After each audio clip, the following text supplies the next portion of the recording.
Welcome back, everyone. Thanks so much for staying with us. A bit of an unsettled start to the day. You can see on this radar loop here, we have had quite a few showers roll on through. I know personally, riding along 75 from Houston County this morning, the roads were just a little bit slick. So you want to take your time this morning as you're heading out the door. Let's talk about where the rain is right now, up towards Hancock County, just south of Sparta. And you can see some isolated heavier downpours. That's going to reduce visibility if you get caught under one of those. So just be sure again that you are taking your time this morning. Don't be in a rush.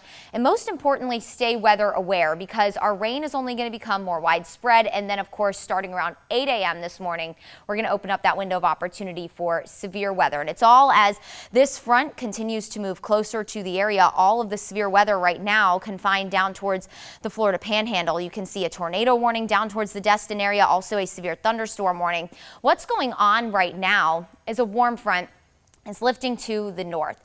And what that is going to do is continue to destabilize our atmosphere. It's going to warm us up. It's going to pull in more moisture. And those are two ingredients that you need for severe weather. But then this front is going to come through, and that's going to be the lifting mechanism. And that is the trifecta of what you need for severe storms. You need the moisture, you need the heat, you need the lifting mechanism. So that's going to ultimately give us that threat for severe storms.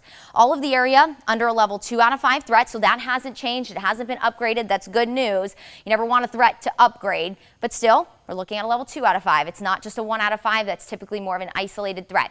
What we're going to be looking for: damaging wind, maybe a brief tornado or two, and some hail will also be possible, especially in those afternoon storms. So let's take you through it. For the morning drive, for the next hour or so through the show, I should say, if you are so loyal, you watch us from 5 to 7 a.m., more than likely we're not going to be on here covering severe weather for that.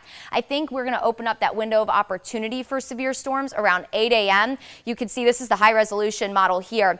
We're going to be watching for just these individual cells to maybe take advantage of some of the wind shear that's going to be present in the atmosphere, and also just that instability to create that potential for those damaging wind gusts upwards of 60 miles per hour in any severe storms, 40 to 50 miles per hour in any stronger storms. As we head towards 10 o'clock, I do think the later morning into the early afternoon is when we're really going to be focusing on that potential for severe weather. And with that said, I do think if you're south and east of Macon, you have a better chance for a brief isolated tornado. That doesn't mean that anyone, if you're not south and east of Macon, is immune to that threat, but I do think that's where the greater threat lies for that as we head again between 10 and more so around 3 o'clock. Once we head towards 3 p.m., that front is moving out of the way, so that is good news for all of you students and all of you heading to work today. That commute home is still going to be windy. The roads might still be a little bit slick, but at least the severe weather threat will come to an end. It's going to be that morning ride that we'll need to pay very close attention to.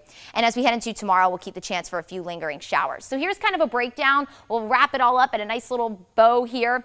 This is a breakdown of the timing. So 8 to 11 for those northeastern counties, and then pretty much along the 75 corridor, we're looking between 11 and 1. And then that does overlap in our southeastern counties from 12 to 3 when we're talking about that potential for severe storm. So stay weather aware through the morning. Have a way to receive weather warnings. Our app is great for that. We talk about it all the time. Be sure that you turn on those settings so that any notifications can go right to your phone. Severe weather possible today. Again, that comes to an end around 3 o'clock. Second half of the day looks fine. A few showers possible for Thursday, and then we're dry Friday through Tuesday.